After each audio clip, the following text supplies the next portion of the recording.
Você já se preocupou alguma vez com a higiene íntima sua? Como a mulher deve higienizar as suas partes íntimas? Eu recebi uma pergunta essa semana sobre exatamente esse assunto, mas perguntando o que a mulher precisa fazer para cuidar da sua parte íntima depois dos 40 anos. Eu sou Carla Queiroz e estou aqui para ajudar você a melhorar em todos os aspectos. E se você gosta de me acompanhar, eu peço que se inscreva no meu canal, já ativa o sininho para receber as informações dos próximos vídeos e se o assunto for bom, compartilhe com quem você acha que pode se beneficiar com ele. Mas continuando aqui, me chamou muito essa atenção de colocar uma data, né? O que a mulher tem que fazer para cuidar da sua parte íntima depois dos 40 anos.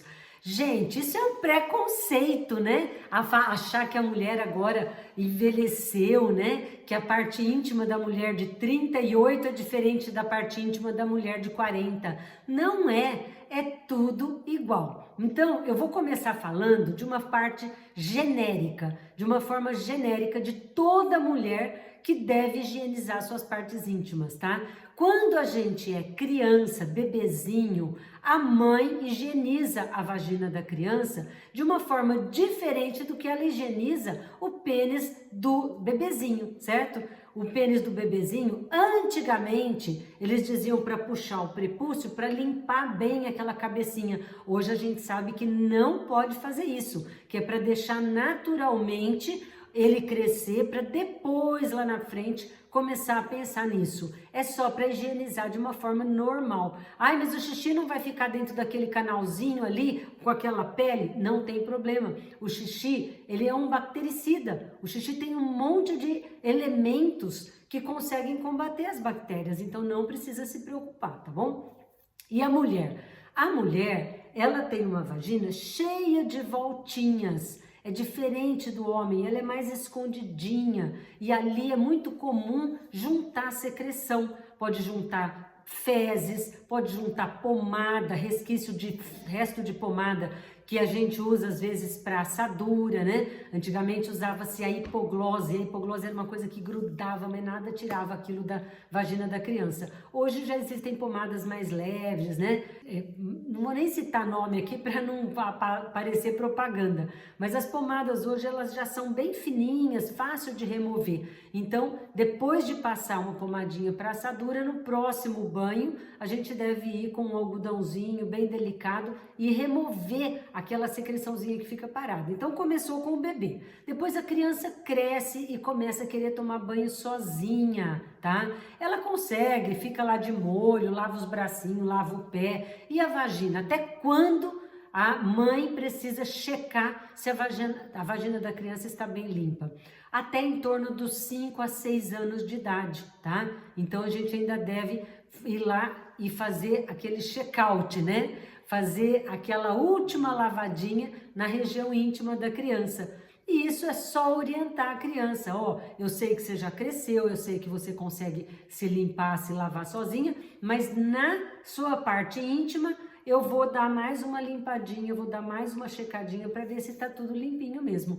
E depois, quando a criança está com seus 7 anos de idade, ela já tem noção, você mãe já consegue orientá-la de que precisa lavar as entradinhas ali dos pequenos lábios e dos grandes lábios e o introito vaginal, evitando também na hora que ela for evacuar, limpar de trás para frente, trazendo as fezes para dentro da vagina e explicar que tem que limpar de frente para trás para evitar que a vagina se contamine aí com alguma bactéria das fezes, tá bom? E aí essa criança com 7 anos já começa a ter noção e condições de fazer uma higienização adequada da sua vagina. Não usar sabonetes com muito cheiro, tá? Sabonete que tem muita essência, muito cheiro, pode irritar a vagina da criança. O melhor são os sabonetes com glicerina, glicerinados. E quanto menos muito cheiro tiver, melhor, tá? Ou um sabonete infantil mesmo, tá? E nessa idade seria o ideal. Depois que a mulher a criança vai ficando mais velha e vai chegando na pré-adolescência, aí sim recomenda-se usar um sabonete íntimo, que pode ser líquido ou não.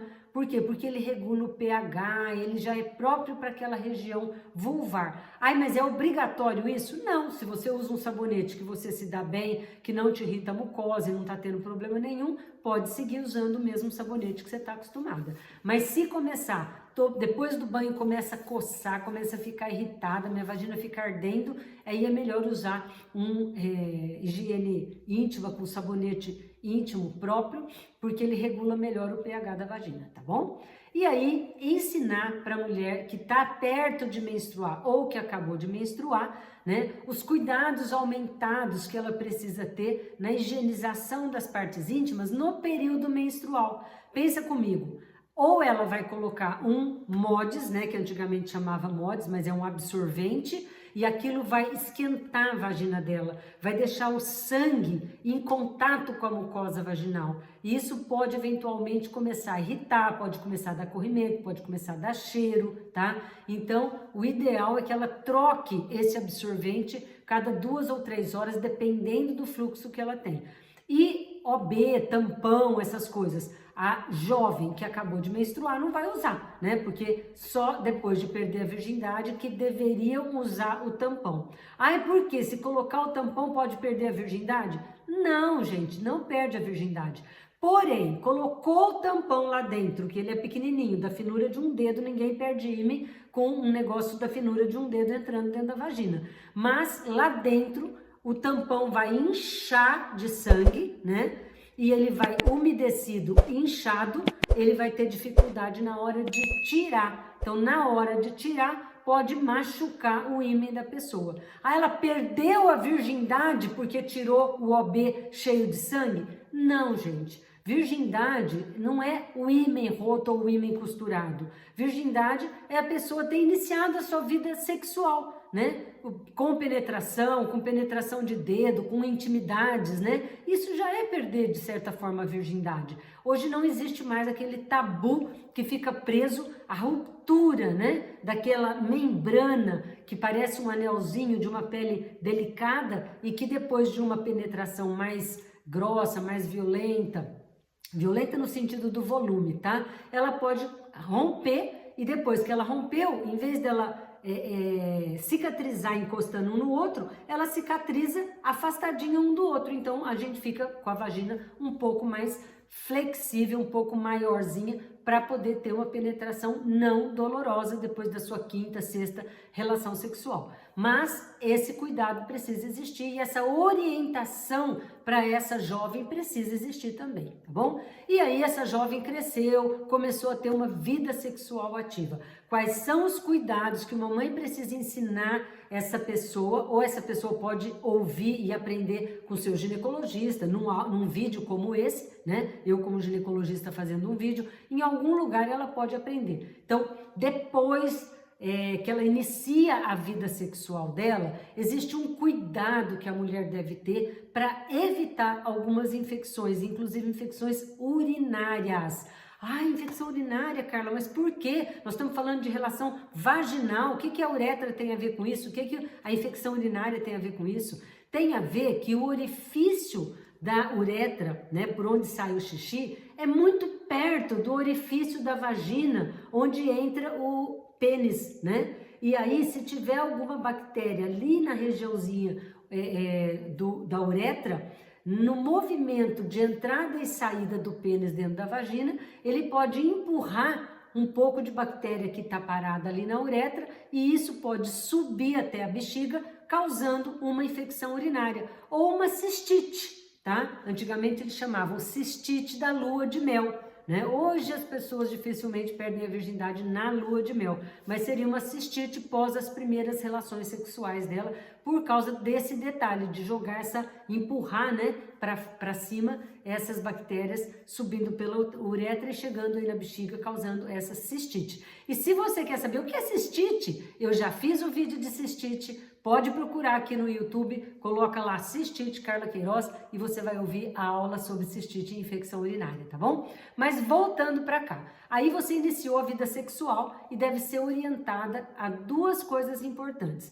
Lógico, se você vai sair para encontrar um parceiro, ir higienizada, evitar ir transar com uma pessoa depois de passar o dia inteiro sem tomar banho, né? Se limpando e se enxugando só com papel higiênico, porque com certeza ali em volta vai estar com alguma bactéria contaminando, uma vez que uretra, vagina e ânus fica tudo muito perto, tá bom? Então, antes de ter essa relação sexual, entra, toma um banho ou se arruma, toma um banho em casa antes de sair para ter essa relação sexual, tá? E depois que rolou, teve essa relação sexual, dá aquela preguiça, né? Aquela vontade de deitar do lado e dar uma dormidinha e ficar ali morgando e tal, mas ó, não é legal. O que é legal? Usa o que a natureza te deu.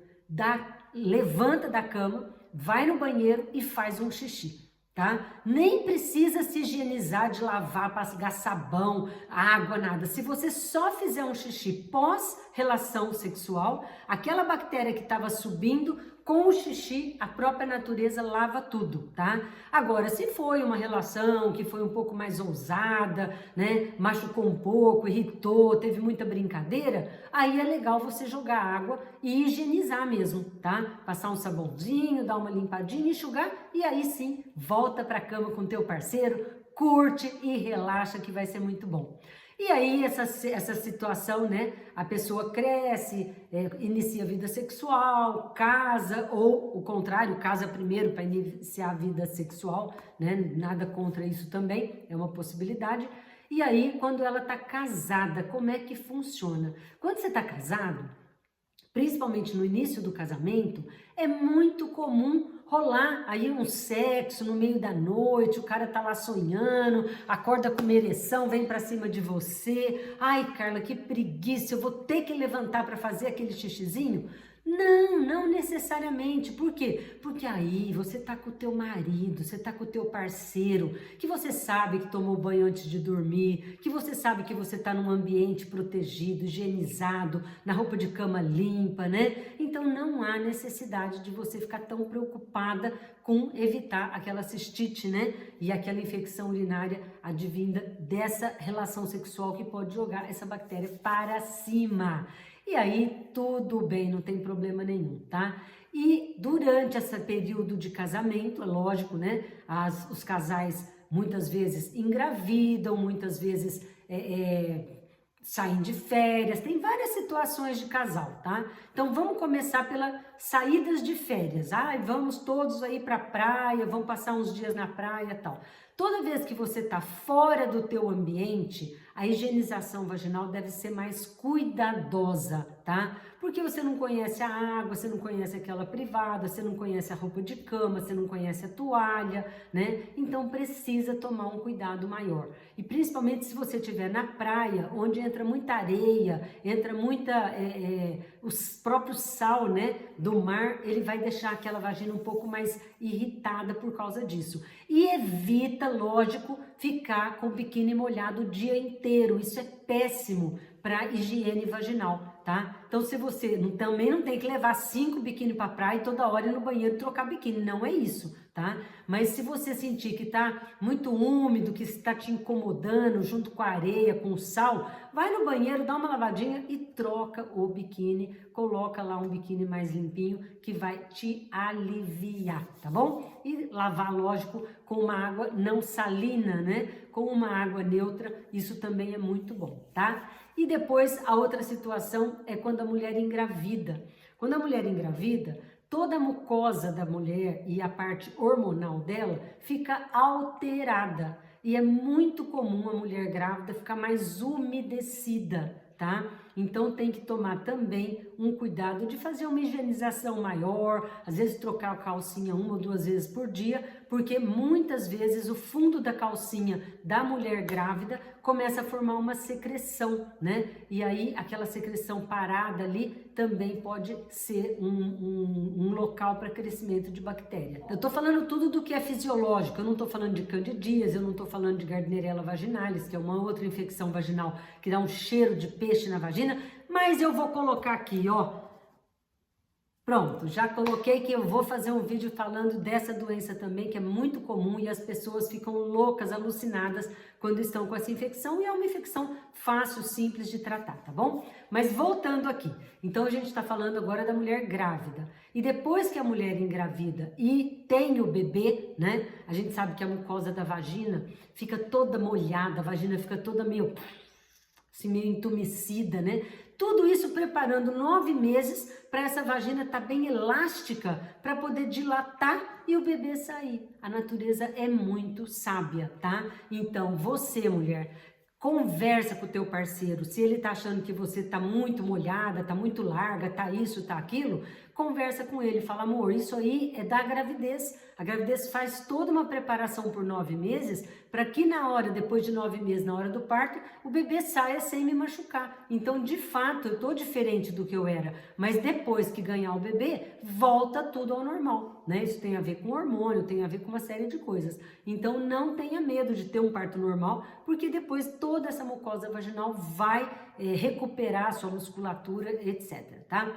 E aí, depois você teve 1 filho, 2 filhos, 3 filhos, sei lá quantos filhos você teve, e aí você entra naquela idade mais amadurecida, tá? E essa idade amadurecida, a maior queixa, lembrando, eu sou ginecologista obstetra há 37 anos, e atendo aí muitas mulheres, então eu conheço bem a queixa dessas mulheres, né? Então, quando fica lá em torno dos seus 35, perto dos 40, a mulher começa a ter uma alteração hormonal, né? Eu não vou falar que é uma pré-menopausa, né? Mas existe aí uma alteração hormonal também fisiológica, natural, porque a idade para a mulher ter filhos, para a natureza, tá? Não para a sociedade, para a natureza, é exatamente entre os seus 20 até os seus 30, 32, 33 anos de idade. Depois disso, a mulher já está ficando velha para ter filhos. A natureza é cruel, não posso fazer nada, né? Mas é isso que acontece. Então, nessa fase, a queixa das mulheres é: doutora, eu não me lubrifico mais como eu me lubrificava. Será que eu perdi o tesão pelo meu marido? Lógico que não, gente. Tem também o desgaste natural da relação, tem que fazer contratos novos, fazer umas aventuras, fazer umas segunda, terceira, quarta, quinta, 10ª lua de mel para dar uma aquecida no emocional. Mas vamos voltar para o corpo? Sim, a mulher, depois dos 35, ela vai começar a diminuir essa lubrificação natural que ela tem. É como se a natureza dissesse para você: ah, você não quer filho mesmo, então não preciso ficar lubrificando, e também nem é bom ter muito filho lá perto dos 40 anos, porque pode até ter uma criança com problema. Então a natureza prioriza mulheres mais jovens, tá? E dá para a mulher mais jovem todo esse muco, toda essa coisa. E aí então os cuidados da mulher com os seus 35 anos de idade para frente, se tiver com essa queixa de secura vaginal, é nada mais, nada menos, sem vergonha nenhuma, o uso de um lubrificante vaginal próprio para, na hora da relação, não machucar a vagina e ter aquela relação que fica ralando, machucando, e depois eu fico toda assada, toda incomodada. Isso pode desencadear uma candidíase, porque o meio fica todo alterado, né? Vermelho, quente, úmido, e aí a cândida, que é um fungo oportunista,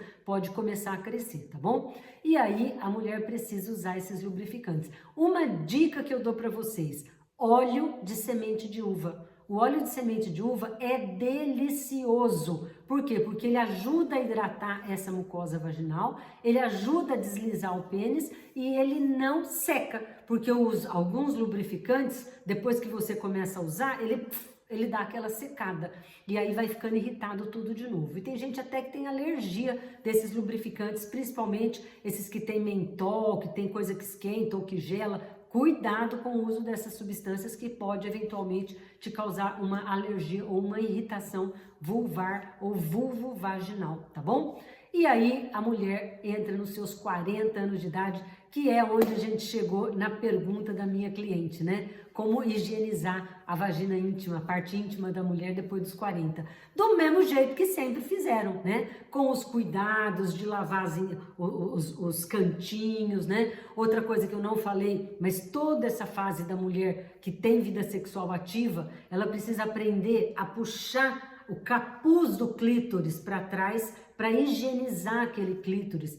Como ginecologista, muitas vezes quando eu ia examinar, fazer o exame especular da cliente, eu fazia esse desencapsulamento, né, do clítoris e muitas vezes estava lá cheio de secreção, irritada, com cheiro forte. Às vezes as pessoas falam, ai, eu tenho um cheiro na vagina, eu não gosto do meu cheiro. Às vezes é porque não tira essa pele de cima do clítoris para higienizar aquela região. E vou dar uma dica para você, hein?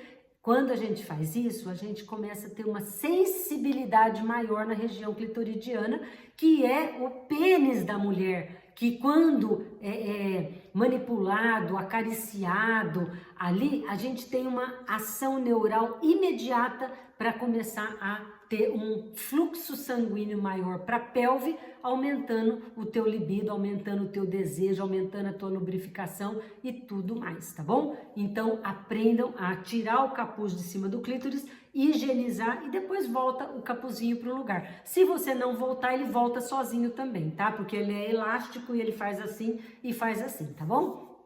Então precisa tomar esses cuidados. Aí os seus 40 anos até você entrar na menopausa, que geralmente é em torno de 50, a higienização dessa vulva é a mesma de toda mulher, tá? Com só o cuidado de que se tiver mais ressecada, usar aí um óleo de semente de uva que vai te ajudar bastante e limpar bem a região clitoridiana, tirar aquele capuz e limpar essa região e vai ser feliz. Quando a mulher entra na menopausa, aí sim as coisas mudam. Por quê? Porque uma das coisas que mantém a mucosa vaginal ativa, elástica, lubrificada, pronta para uma relação, é o hormônio estrogênio, né? E parceria com a progesterona para preparar todo aquele plano de engravidar que a natureza tanto quer, né? Quando você entra na menopausa, existe uma pausa na fabricação do estrogênio e da progesterona. O ovário vai ficando preguiçoso, né? E os óvulos que a gente tinha para engravidar vão acabando. E quando acaba de uma vez, a natureza entende que você não vai engravidar mesmo, ela para a produção dos hormônios que amadurecem o folículo ovulatório para você engravidar. E é cruel para a mulher, tá? Menopausa, né? Tá falando de pausa, ou seja, pausa do quê? Pausa desses dois hormônios. E aí eu digo, façam reposição hormonal, mas de uma forma adequada. Procure o seu ginecologista, faça uma boa análise clínica com ele, tire bem, deixe que o seu ginecologista tire tua história direitinho, para ver para você especificamente qual é a melhor forma de fazer essa reposição hormonal assim que você entra na menopausa. Ah, é para tratar depois de 10 anos que você já está na menopausa? Não, depois de 10 anos a gente até evita dar hormônio, porque pode eventualmente desencadear aí um rejuvenescimento também das células cancerosas que estão todas quietinhas, então a gente tem que tomar um pouco de cuidado com isso. O ideal para fazer reposição hormonal e manter essa vagina e essa parte sexual funcionante por um prazo um pouquinho estendido, além do que a natureza nos dá como menopausa, é exatamente fazer reposição hormonal assim que os níveis hormonais começam a cair e que você para de menstruar. E assim a tua mucosa vaginal vai continuar forte, firme, boa para uma atividade sexual razoável ou até excelente, né? Sem que você se machuque na penetração, etc e tal. E para finalizar, o que acontece com a mucosa da mulher depois dos 60, 65 anos ou mais? Ela vai ficando mais atrófica. As mulheres usam aí a reposição hormonal que retarda esse envelhecimento da mucosa vaginal, mas chega uma hora que a mulher também precisa parar de fazer essa reposição hormonal, né? Você pode fazer reposição, depende de cada caso. Eu tenho uma mãe que tem 85 anos, até hoje ela quer fazer reposição hormonal, porque ela se sente muito bem com a reposição hormonal. E não temos histórico familiar de câncer, de nada, ela vai no ginecologista uma vez por ano. Então, para ela tem benefício, mas a maioria, depois de uns 15, 20 anos usando terapia de reposição hormonal, o ideal é ir ficando, desmamando, né, dessa dependência da reposição hormonal, mas conversa com o seu ginecologista que ele vai te ajudar qual é a melhor coisa a fazer nesse sentido. Mas uma vez que parou o uso de reposição hormonal, fatalmente vai haver uma atrofia vaginal. E aí, o que acontece? Coincide com a fase onde a mulher e o marido já não tem tanta atividade sexual, né? Então, aquela atividade sexual diminuída, ela pode realmente causar uma atrofia da mucosa vaginal, do ímen, do introito e até do canal vaginal, ele vai fechando, tá bom? Então, o que a gente pode fazer? Masturbação, usar cone, usar aqueles... a gente fala consolo, mas eu acho tão feio essa palavra.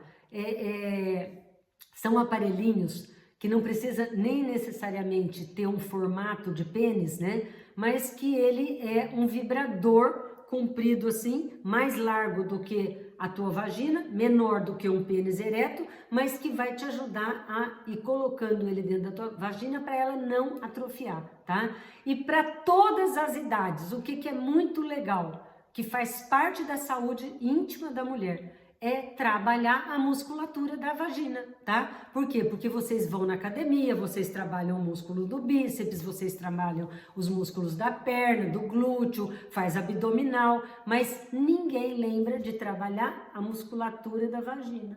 O que mantém o tônus vaginal também é musculatura. Então, uma vez por dia ou 2 vezes por dia, quando você lembrar, faz um exercício de umas 30, 40 repetições de segurar a vagina e soltar, segurar a vagina e soltar. E isso é o suficiente para fazer essa musculação. Vai manter você com uma mucosa vaginal forte, legal e boa, tá bom? E se você ficou comigo até agora, meus parabéns, porque nós já estamos aí com 26 minutos de vídeo. Eu peço que você deixe aqui inscrito você no canal, ative o sininho e compartilhe esse vídeo com quem você acha que pode se beneficiar. Se você quer me conhecer melhor ou fazer um trabalho sistêmico junto comigo, aqui no link você vai encontrar o telefone que direciona para onde a gente marca consultas, tá bom? Um beijo para você, tchau!